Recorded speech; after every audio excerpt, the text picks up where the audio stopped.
Bienvenue dans ce 13h, mesdames et messieurs, bonsoir. À la une de l'actualité au Bénin, l'écrivain Mohamed Diafarou a lancé son livre Un jour de neige en enfer, une œuvre qui dénonce les méfaits du terrorisme.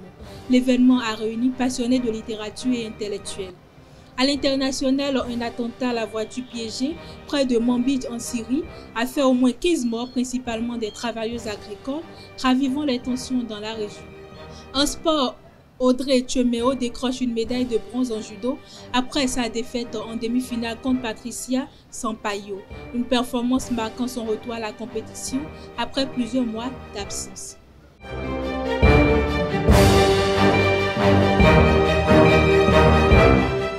Mesdames et messieurs, à nouveau bonsoir. L'écrivain Mohamed Diafarou a officiellement lancé son œuvre Un jour de neige en enfer, un ouvrage dénonçant les ravages du terrorisme. L'événement a réuni un public de passionnés de littérature, d'intellectuels et de proches de l'auteur. Suivez le reportage au micro d'Elvi Kongbeto.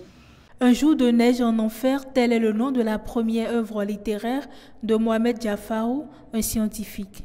Une œuvre qui raconte les méfaits du terrorisme à travers les recherches de ce dernier. Le phénomène de terrorisme, aussi lointain qu'on le pense, est avec nous et nous vivons avec lui.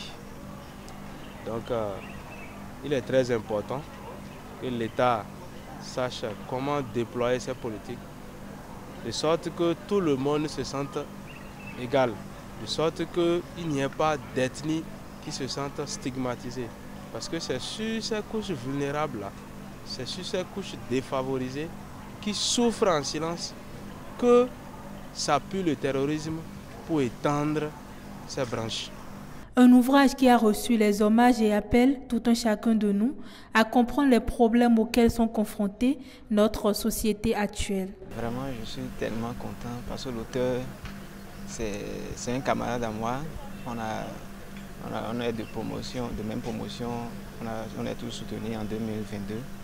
Et vraiment, c'est quelqu'un que j'apprécie beaucoup parce que vraiment sa manière de prendre parole en public, c'est que je sens de lui un scientifique littéraire. Et vraiment, aujourd'hui, il vient de me prouver. C'est une fierté pour moi de le voir dans cette posture.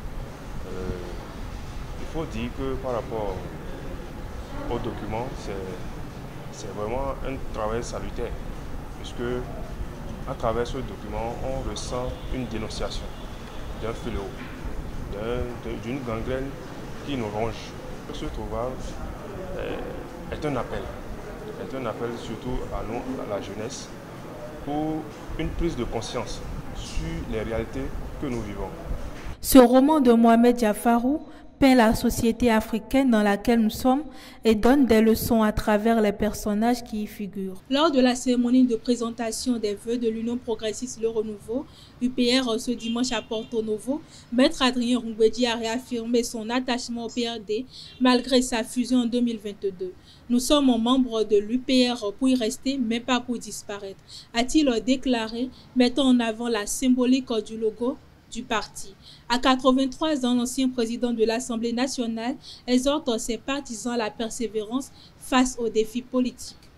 Lors d'un dîner de presse tenu jeudi dernier à Porto Novo, Vitali Boton, porte-parole du président de l'Assemblée nationale, a mis en avant le dynamisme du contrôle parlementaire sous la 9e législature. Les députés ont multiplié les missions d'évaluation des projets gouvernementaux, notamment le PAIA-VO, et l'amélioration du système d'eau potable à Savet, Dassazoumé et Glazoué. D'autres contrôles ont porté sur le découpage territorial et la lutte contre le terrorisme. Par ailleurs, l'Assemblée nationale a adopté le rapport d'activité du président et désigné un nouveau représentant au Conseil économique et social. À l'international, un policier en mission pour accompagner une équipe de vaccination contre la polio dans le nord-ouest du Pakistan a été abattu lundi 3 février, a annoncé un responsable de la police à l'AFT. Cette attaque survient au début de la campagne annuelle de vaccination, essentielle pour enrayer la propagation du virus dans un pays qui a enregistré 113 cas en 2024. La polio reste endémique uniquement au Pakistan et en Afghanistan, où les vaccinateurs sont régulièrement ciblés par des groupes armés. En Syrie, un attentat à la voiture piégée a causé la mort d'au moins 15 personnes, principalement des employés agricoles, lundi 3 février près de Manbij. L'explosion survenue à l'entrée de la ville a également blessé 15 femmes, dont certaines sont dans un état critique. Cette attaque intervient dans un contexte de tension entre factions pro-turques et forces kurdes dans le nord du pays. Sport pour boucler cette édition absente des compétitions depuis les mondiaux de mai 2024. Audrey Tchemeo a effectué un retour remarqué en décrochant la médaille de bronze en moins 78 kg. Après une victoire en quart de finale contre Minju Kim, elle s'est inclinée en demi-finale face à la Portugaise Patricia Sampaio, qu'elle avait pourtant battue lors de leurs 4 précédentes confrontations. Elle a ensuite remporté son dernier combat face à la Chypriote Zanne Michaelidou pour monter sur le podium. En football, le Stade Rennais, désormais sous la houlette d'Habib Beye, a arraché une victoire précieuse face à Strasbourg, 1-0 lors de la 20e journée de la Ligue 1. Ce succès met fin à une série de 5 défaites consécutives et permet à Rennes de sortir de la zone rouge, 15e avec 20 points. De son côté, Strasbourg reste en milieu de tableau, 9e avec 27 points. Habib Beye, nommé entraîneur vendredi dernier, réussit ainsi son entrée en Ligue 1 après l'échec de Georges Sampaoli, dont le passage s'est soldé par 7 défaites en 10 rencontres. C'est tout pour ce 13h. Merci de m'avoir suivi. À très bientôt.